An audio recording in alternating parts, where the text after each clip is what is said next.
Lily, I'm sorry, but could you lend me $5,300? Dexter, what the hell? A college student suddenly asking for $5,300? Are you serious? It's for tuition. Excuse me? Explain yourself. I thought your university's tuition wasn't something you'd have to worry about like this. What's going on? My university requires the entire year's tuition to be paid up front. That's why the amount is so high. You've got to be kidding me. Come on, Dexter, you were the one who said you didn't want to rely on scholarships because they made you nervous. You promised that you'd work hard and earn enough to cover everything during your time in college. If I remember correctly, didn't you have a whole plan to manage your expenses after your first year? Even if I'm your sister, this isn't the kind of money I can just hand over on a whim. I know, Lily. Believe me, I didn't want to ask you for this either. I'm desperate. I feel like I'm grasping at straws here. I have no one else to turn to, and the deadline is fast approaching. There's more to this story, isn't there? Fine, let's meet up and talk about it in person. I'll hear you out. Meet me at the family restaurant on the 5th floor of the F Station Mall. We'll discuss it over dinner.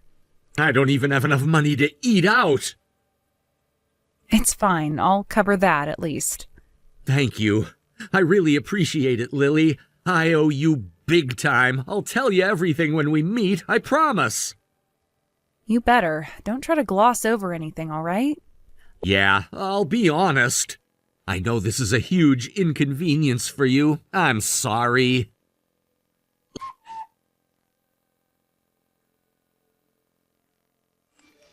Lily, I heard you switched jobs and got a pay raise. Isn't it time you increased the amount you're sending to the family? You were the one who defied us and left home when you started college. It's about time you repay your parents for raising you, don't you think? Show some gratitude. Hi, Mom. Long time no talk. And of course, it's another message about money. You know, you really don't give up, do you? Even though you know I'll say no. If you want money, why don't you get a job? It's embarrassing enough that neither you nor Dad are working. How dare you speak to me like that? I'm just giving you a chance to be a good daughter and show some filial piety. You should appreciate the opportunity. Maybe I'll reduce the amount I send to 10 cents from now on. Excuse me, that is clearly a typo, right? You meant to say you'd increase it to $1,000, didn't you? No typo, I meant 10 cents. What the hell? Living alone comes with a lot of expenses, you know. Plus, I'm still paying off my student loans. Honestly, I shouldn't even be sending anything to you at all.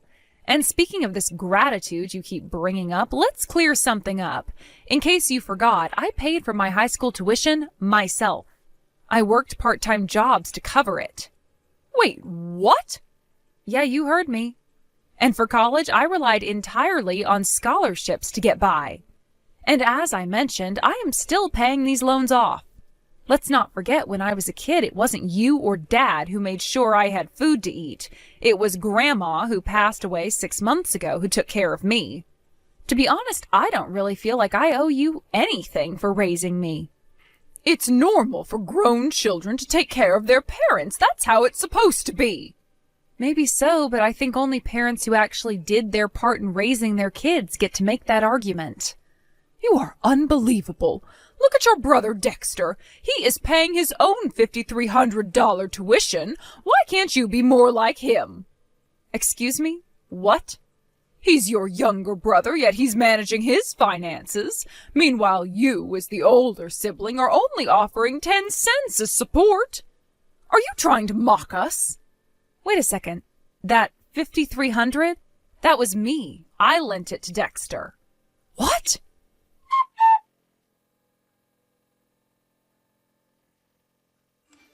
I just spoke to your father. He said the $5,300 we paid at the time of Dexter's college enrollment was definitely deposited into Dexter's account.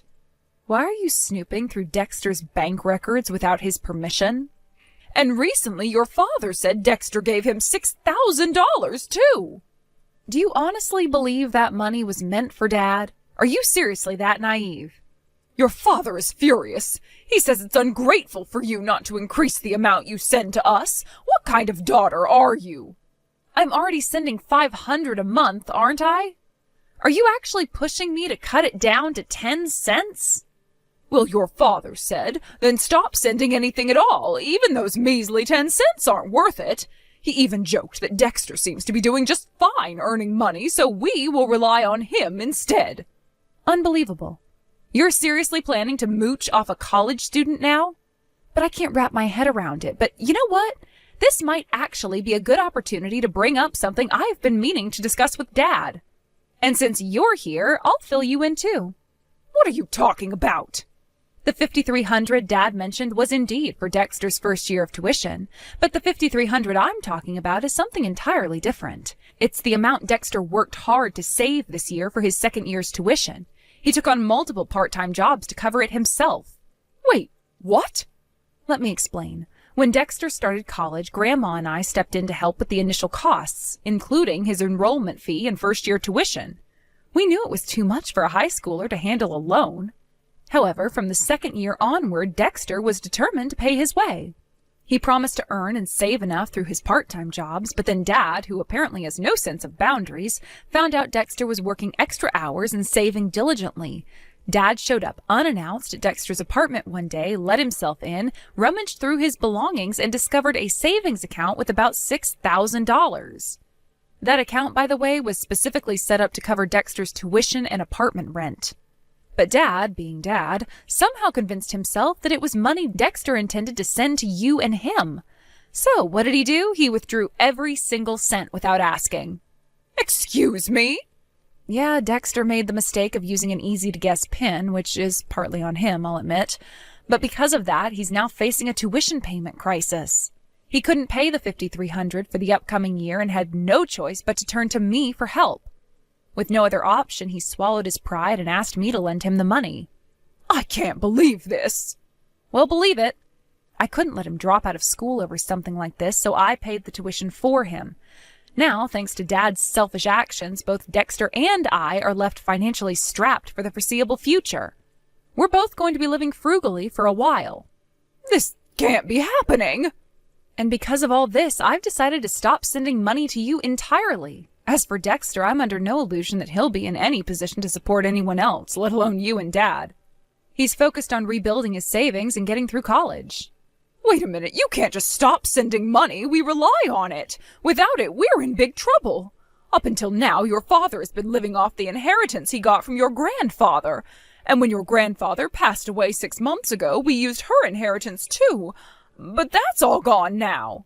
You blew through Grandma's inheritance? That's bad enough, but to think you've already burned through Grandma's inheritance too, less than 6 months after her passing? What is wrong with you two? Do you even realize how irresponsible that is? Oh, don't you dare lecture me. We used most of the inheritance for Dexter. He's the eldest son and the rightful heir of this family. Everything we did was for him.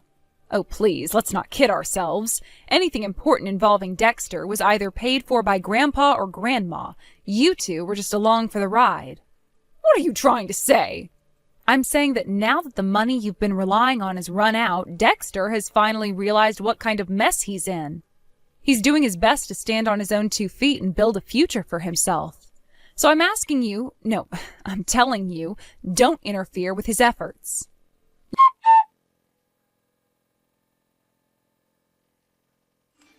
Lily, you didn't give Dad and Mom your apartment address, right? And I'm pretty sure you didn't tell them where you work either. Yeah, I didn't. Why? Can I stay with you for a while? Just temporarily, I promise. What's going on? Dad and Mom showed up at my place uninvited. They've moved in. What? Apparently, they blew through Grandma's inheritance and fell behind on rent for the house. They got evicted. You've got to be kidding me. Wait, so the house wasn't theirs? It was a rental? Yeah, it was. I guess I overlooked that detail, too. Anyway, it's gotten to the point where they've stopped caring about appearances entirely. They've started trying to take cash from my wallet when I'm not looking, and even tried pawning my stuff. Are you serious? After everything they've said about loving you as the eldest son and heir, they're treating you like this? From what I've gathered, they've been relying on loans to cover living expenses for the past few months. Loans? And yet they're showing zero signs of trying to get jobs. They're clearly counting on me to support them. Dad even asked me when my next paycheck is coming in. At this rate, it's only a matter of time before they take my money outright. I might have to drop out of college just to support them. That would make all the sacrifices you made to cover my tuition completely pointless. I see. Give me a little time to think. Stay put for now, okay?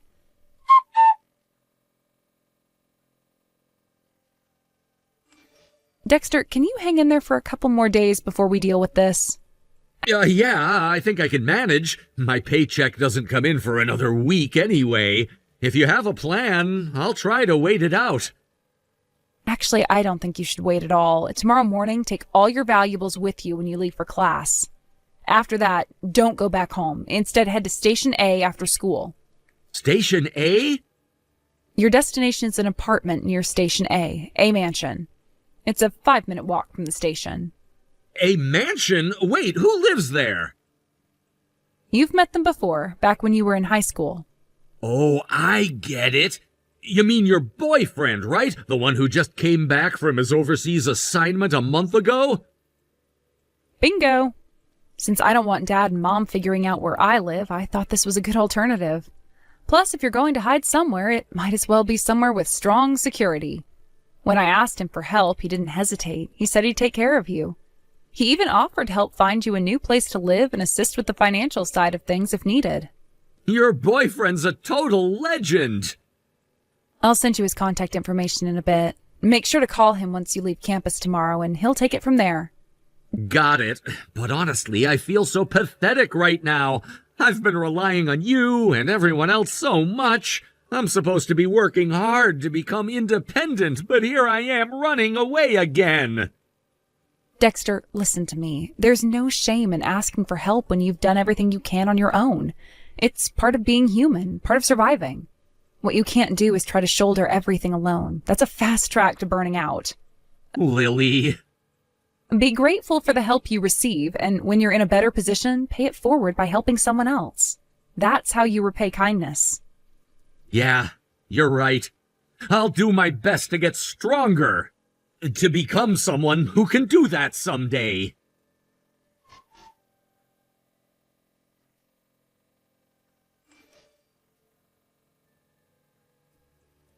Lily, do you know where Dexter went? He left for university 2 days ago and hasn't come back since. Then this morning, some big, intimidating men suddenly showed up, and before I knew it, your father and Dexter were shoved into a black van with them. Oh? I was half asleep when they barged in, so I couldn't put up much resistance before the car sped off. I think we're in another state. It looks like some kind of company dormitory or something. Your father and I were both dumped here. That's the dormitory for Oniwa Corporation, a construction company. What? Oniwa Corporation?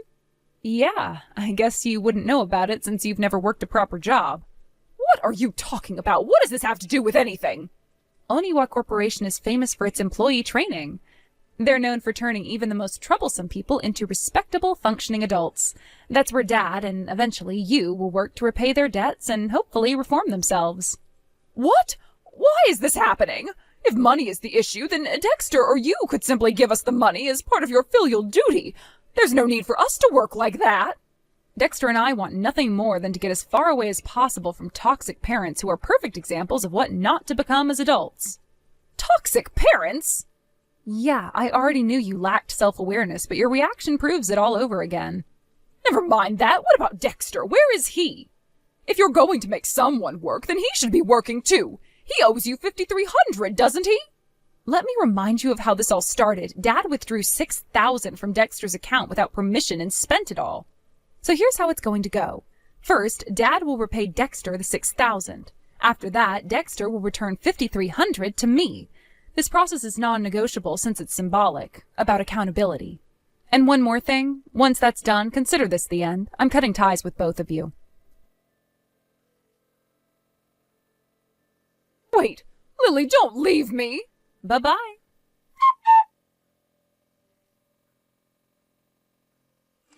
The arrangement with the Oniwa group was made possible through the efforts of my boyfriend. It turns out that his father happens to be an old schoolmate of the Oniwa group's president.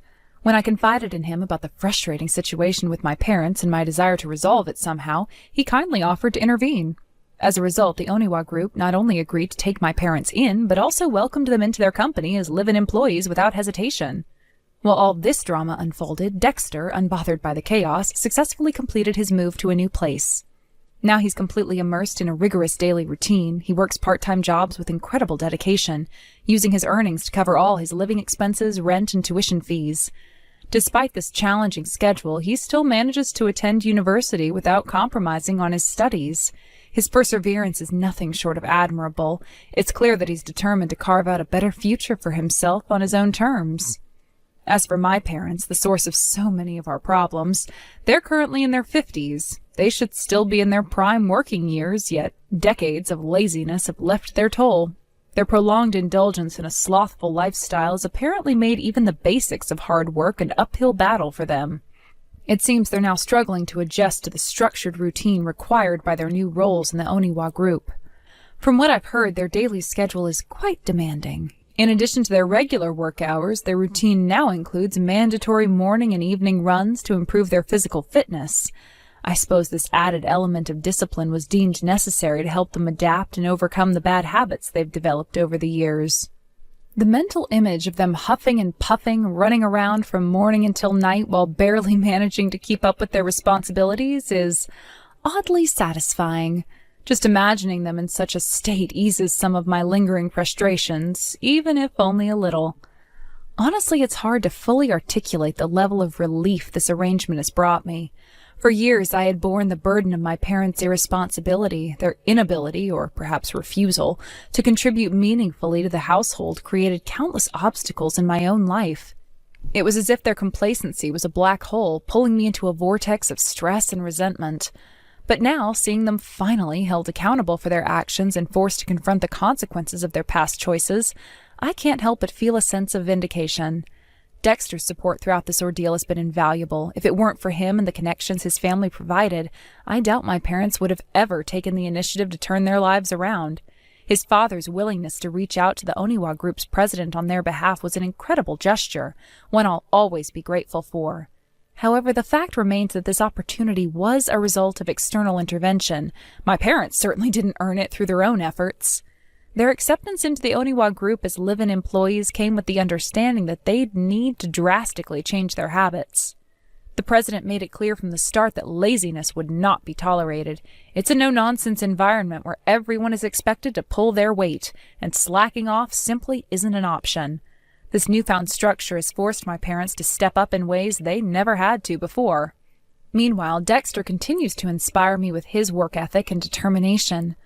Watching him juggle part-time jobs, university classes, and his personal goals is a reminder of what can be achieved through sheer perseverance. His ability to manage his finances independently and maintain a sense of purpose despite the challenges he faces is something I deeply admire. Reflecting on the stark contrast between Dexter's disciplined approach to life and my parents' previous lackadaisical attitude highlights just how much they needed this wake-up call. For too long, they had taken the easy way out, relying on others to shoulder their responsibilities. This new chapter in their lives, though undoubtedly tough, is a necessary step towards their personal growth. Interestingly, the transformation isn't limited to their work habits. My parents' new routine has also had a noticeable impact on their health and fitness levels.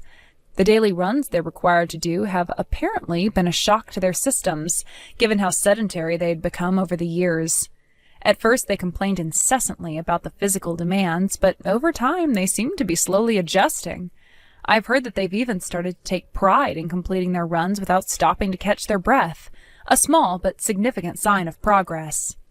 Despite their complaints and struggles, I can't help but feel a small sense of satisfaction knowing that they're finally experiencing the reality of hard work. It's not that I wish them ill, far from it. If anything, I hope this experience serves as a turning point for them, motivating them to become more self-reliant and responsible individuals. However, the fact that they're being held accountable for their past behavior, even in this relatively controlled environment, is undeniably gratifying. This entire situation has taught me a lot about the importance of boundaries and the need to let people face the consequences of their actions. For so long, I had tried to shield my parents from those consequences, hoping that my efforts would somehow inspire them to change. But in the end, it was only through external intervention, through the involvement of the Oniwa group, that they were finally forced to confront their own shortcomings. At the same time, Dexter's resilience and independence have become a source of inspiration for me. His ability to navigate his own challenges with grace and determination is a testament to the power of personal responsibility. Watching him build a life for himself piece by piece has reaffirmed my belief that change is possible, even in the face of adversity. In moments of reflection, I often find myself imagining my parents running laps around the Oniwa group's training grounds, drenched in sweat and gasping for air as they struggle to keep up with the demands of their new routine. It's a mental image that never fails to bring a small smile to my face, a quiet acknowledgement of the poetic justice at play. Perhaps this experience will ultimately be a blessing in disguise for all of us. For my parents, it represents an opportunity to grow and reclaim a sense of purpose that they had long since abandoned. For me, it's a chance to finally let go of the resentment I had harbored for so many years and focus on building my own future without the weight of their shortcomings holding me back. In the end, I can only hope that this chapter serves as a turning point for all of us, a moment of reckoning that paves the way for a brighter, more balanced future.